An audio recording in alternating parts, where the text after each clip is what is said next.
Hi guys and welcome to my video. I just want to start off by apologising if the camera moves and for the camera angle generally. To be honest with you, I've tried to film this video 4 times now over the space of the last 6 weeks and it's just not worked out because there's only one position this baby is happy sitting in for more than 5 minutes, and it's this one. So we're just going to have to work with it because every day that goes past my memory is getting a little bit more blurry for labour and for what happened, and I just want to get it filmed now, so I apologise and I will keep the camera as still as I possibly can.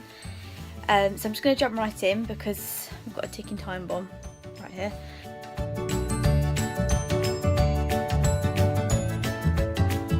Just to start with, I was 14 days overdue. I did have 2 sweeps before that. I think it was 10-11 days overdue, obviously both unsuccessful. My body just wasn't ready for labour whatsoever, so it didn't really do anything at all, but I thought it was worth a go. Just to give you an idea, if you are going to be having a sweep done, for me it didn't hurt, I didn't feel it, but then again that could be because, like I said, she couldn't even reach my cervix and nothing could be done, so I'm not sure if it even really counts as a sweep. The day of being induced, so I was told that I would go into a room with 4 other ladies, all who were being induced on the same day. I'd have a gel put in, I can't remember the name of it, that would be in for 24 hours. If that didn't work, then they'd move a stage up, I think to the hormone drip. I was told that when the gel was in, I would wait an hour and then I'd get to go home. If contractions started, I'd then obviously go back into hospital as normal, just normal labour procedure. That's not quite what happened, so I'll go through it now. So went into hospital. I didn't bring a lot with me, like I said, I thought I was going home in an hour. They popped the gel in, which was fine, didn't hurt at all, barely felt anything. From there they strapped me up to the machine just to check his movements, check to see if I was having any contractions, and that's where things start to get a little bit more difficult. He honestly he wasn't moving as he should be, so, or at least they couldn't track him moving on the monitor. I could feel him, but they couldn't see it. So they kept me in on this monitor for I think it was about 4 or 5 hours, and unfortunately there was no improvement, so they said I'd have to stay in until I gave birth, really.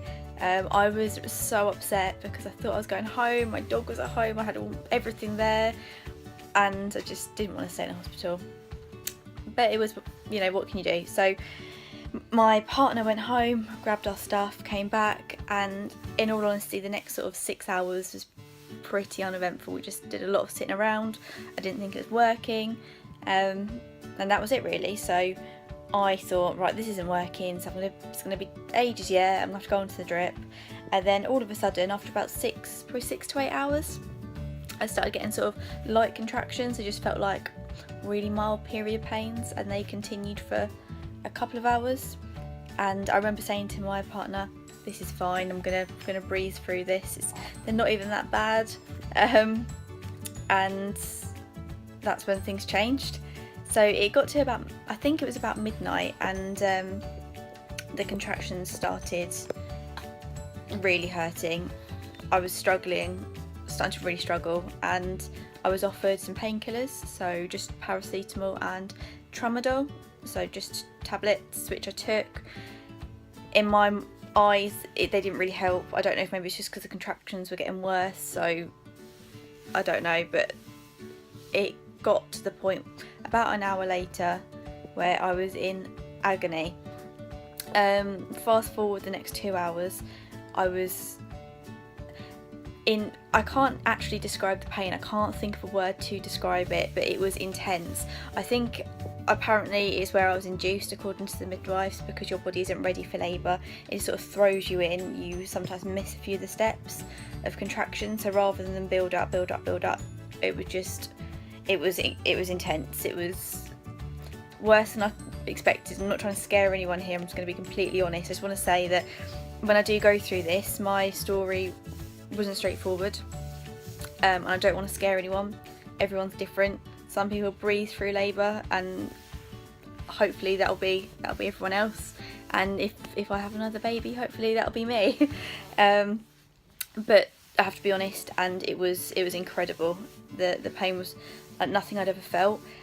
Going through the contractions, that, like I said, they were getting worse, and there was no space between. So where I expected to have sort of a minute, 2 minutes, 3 minutes, 4 minutes between each contraction, it was just one.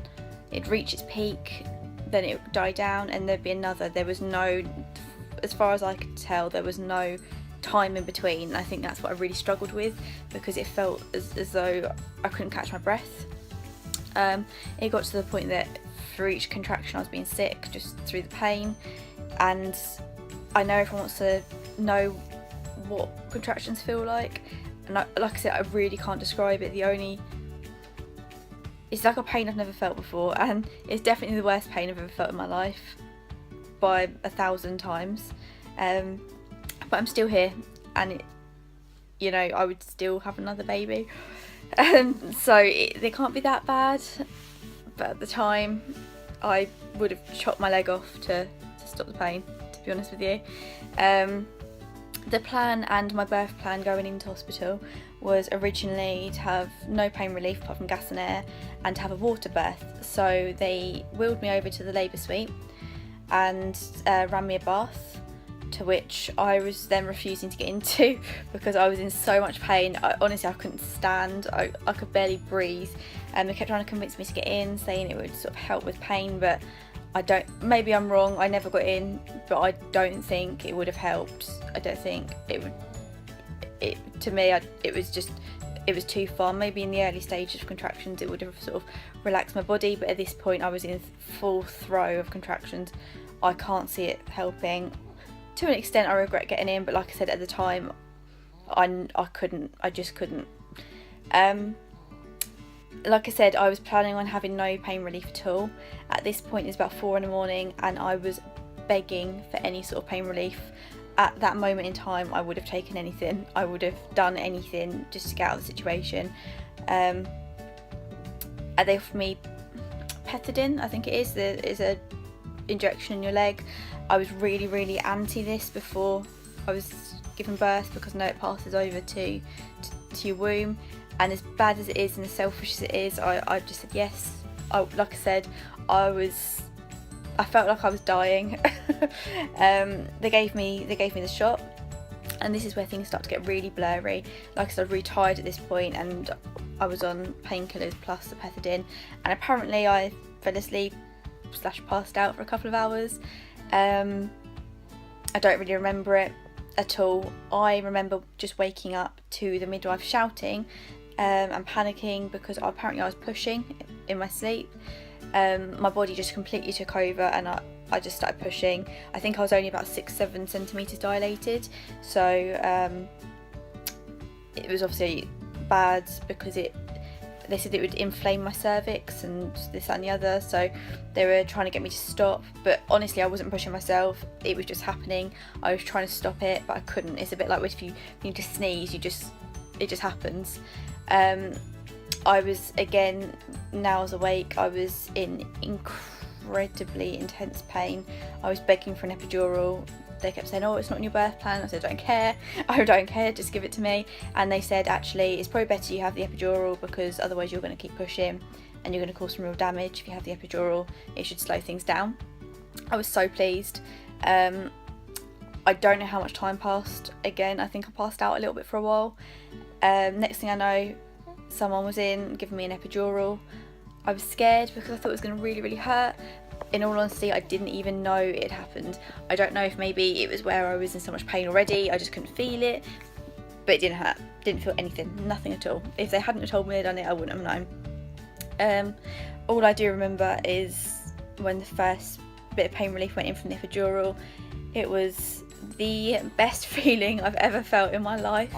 It must be how people feel when they take drugs or something. It was incredible. It was going from literally wanting to die to just being able to breathe again, and everyone's different, and if you can go without, brilliant, but if you ask me, the epidural is the most amazing invention in the entire world, and everyone should have it. They then moved me over to the labour ward, because if you have an epidural, you can't have, sorry, he's waking up. You can't have a midwife-led birth where I am. So they moved me over to the labour ward, which was a lot more basic. There was no water bath in there or anything like that, which is fine. I was happy. I was ecstatic actually, just that I wasn't in pain. And then we're going to fast forward, because the next, again, my timings were really off, because at this point I was all over the place. Next probably 12 hours, it was really uneventful. All that happened is I was put onto the drip, because where I'd had the epidural, things weren't moving along as fast anymore, so I was put onto the hormone drip. I had my waters popped, again, no feeling whatsoever. I had the epidural anyway, plus I was completely out of it. I didn't actually know they did it, my partner had to tell me. They popped my waters when I was out, so I'm glad I wasn't awake for it, to be honest. So yeah, the labour ward, they moved me over to the labour ward and it was uneventful. The only thing that kept happening is every time they were turning the drip on, the hormone drip, his heart rate was going down to sort of 50. They turned it off and it was also going back up, so it was a bit of a panic. Basically, he didn't like the hormone drip for whatever reason. They also thought he might have he'd had his cord trapped maybe around his arm, and it was for hours and hours and hours and hours, like I said, 12-14 hours. It was an argument between the doctors and the midwives of the midwives were saying, you're not going to progress any further, you're going to be in labour indefinitely, you need to have a C-section, we can't turn the hormone drip on because it's risky in him, but if we have it off, nothing's happening. And obviously you can't eat, you can sort of sleep but not really, you can't do anything, and it, like I said, it'd been hours and hours and hours by this point. Just to give you some idea, I was in labour for 30 hours in total. The doctors didn't want to give me a C-section. Obviously it's their last resort, so they don't give them out freely. They kept trying to put it off. Midwives kept saying, you know, you can keep waiting but it's never going to happen. And eventually at about, I think it was about midnight, it must have been, I don't know, something like that, it was about 29 hours later from when I was actually in labour, the doctors came in and said, okay, we need to get you into emergency C-section now. Just to let you know, before that, there was about 3 times the doctor said that previously. Got me all ready in sort of the gown, my partner was in scrubs, and then they changed their mind. So when they said it this time, I didn't really believe it, and I thought, oh, you know, they'll change their mind in a minute. But this time I was actually getting wheeled in and I was hysterical. I was crying, I was panicking, because I think I didn't have it in my head that I'd end up having a C-section at all. I never planned for it, so I think it was a bit of shock. Like I said, I think I was tired. I hadn't eaten in over 30 hours at that point, and it was just horrific. It's not how I imagined my birth to go. I imagined to sort of be in labour, have some contractions at home, go into hospital, have a nice bath, and it's just not how it happened. The C-section itself, so I was wheeled in, had a spinal, which didn't hurt because I already had the epidural, so lucky I had that, because I would have had to have it anyway. Then I think the C-section lasted roughly about 40 minutes. He was born at 1:36 on the 13th of May, and I went in, I think I went in on a Thursday, I should check that really. So I was in there a while. The C-section itself wasn't great. What they don't tell you is that you can feel everything, so it doesn't hurt at all, but you can feel everything. So you can feel the cut, you can feel the tugging, so you can feel everything they're doing just without the pain. And it was so strange and so disgusting, and I don't know, it just makes me, it's horrible. But still not 1% as bad as having a contraction, so not complaining, still fine. Like I said, he was born at 1:36. He was £7.3 which was a shock, because I was told before he was going to be over £10, so I was really surprised. I remember, even though I was on all sorts of different drugs and had gas and air.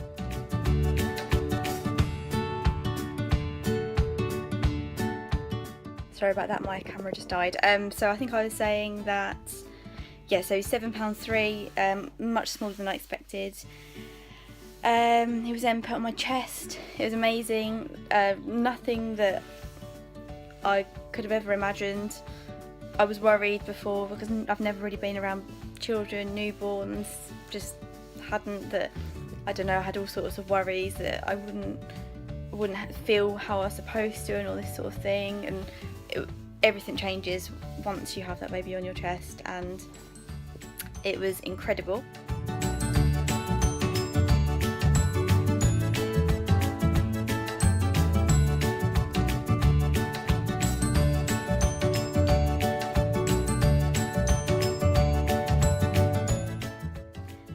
I was then stitched up.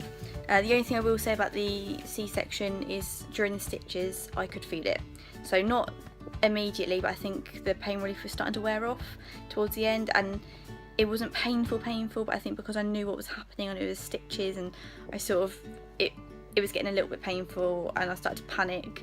So they gave me more gas and air, but it was over quite quickly. Like I said, the whole C-section from start to finish I think only took about 40 minutes. I was then wheeled away to just the recovery room where I was for about 5 days. I'm just going to go through this part really quickly because I don't want to bore you. The recovery was okay. I've got nothing to compare it to. I know people say that C-section recoveries are really hard compared to normal births. But it wasn't so bad. So there was a lot of blood. The first couple of days it was a huge amount. I think that would be the same for either birth though. The only thing is there was a lot of swelling as well, but I think that was because I had so much fluid. Obviously, where it was 30 hours and I was constantly having fluids during that time. It was crazy. I looked massive. To put it into perspective, I weighed myself before I gave birth and after, and I weighed more after because I had just so much fluid in me. I had to wear these sort of support socks. My legs, I couldn't actually walk for 3 days, not because of the scar or the incision, but because my legs were so swollen and so full of fluid that I just couldn't stand on them at all. My feet were like balls rather than feet. It was horrible, and this scared me a lot because I kept thinking I was gonna get a blood clot and this, that and the other. You're meant to wear the socks for 6 weeks. I didn't. I wore them for 3 weeks. It's really hot here, and my legs went down to normal as soon as I could start moving around, so after about 3 weeks. I had to have injections in my stomach every day for blood clots again, which were fine while I was in hospital, but after the 5 days I had to do it myself for a week, which was horrible. I did it, really hated it. I missed the last one, I'm gonna be honest, I missed the last one, but I did all the others. What else? So walking around, the pain of the scar for the first week is quite painful. They gave me morphine, tramadol and paracetamol, and it wasn't as bad as you think. To put it into perspective, I was home after 5 days and I didn't bother taking any more painkillers, just because I was lazy and I thought, well, if it starts hurting really badly I will, and it just never got to that point. So for the first sort of 3 to 5 days it is quite painful. It's really hard to walk around. It's really hard to get in and out of bed, and in and out of the shower and things like that, because obviously it's more the twisting motions. But after a couple of weeks you're fine. I'm 6 weeks postpartum now and it barely hurts. If I sort of prod it I can feel it, but other than that I can do anything. The only pain is you can't obviously lift your baby, and doing sort of nighttime feeds and things like that, I had to get my partner to get up, get him, place him on me. I couldn't stand up because of my legs, and I couldn't lift because of my stomach. So for the first week it is hard, and you would definitely need someone with you sort of 24/7. My partner had to shower me and do all sorts, but he was amazing, and luckily he had a week off work, so it was fine. And just silly things like getting up and down the stairs was just really difficult, and you do sort of get to the point where you think this is going to go on forever, and it is one of those things where you'll just wake up one morning and go, oh, I'm not in pain anymore actually. And like I said, I didn't think it was that bad, considering I didn't have to push a head out of anywhere. So I don't know, but in comparison in my mind, I didn't think it was that bad. And the midwives are amazing. They really helped all the time I was there. I was really nervous about going home actually, because they were so good and I felt like I had a really good support system. So I don't think I've left anything out. I've gone through it really quickly. Like I said, everything's really blurry. I'll probably end this video and remember a million and one things.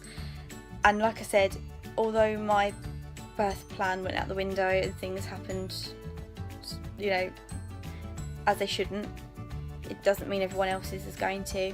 And I'm still here. I've got a happy, healthy baby, and that's all that matters.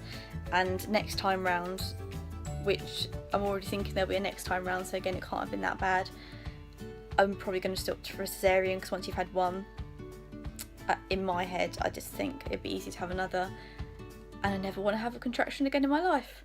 So I'm just going to quickly show you baby Alfie. He is asleep on my chest, so he might wake up. Let me show you.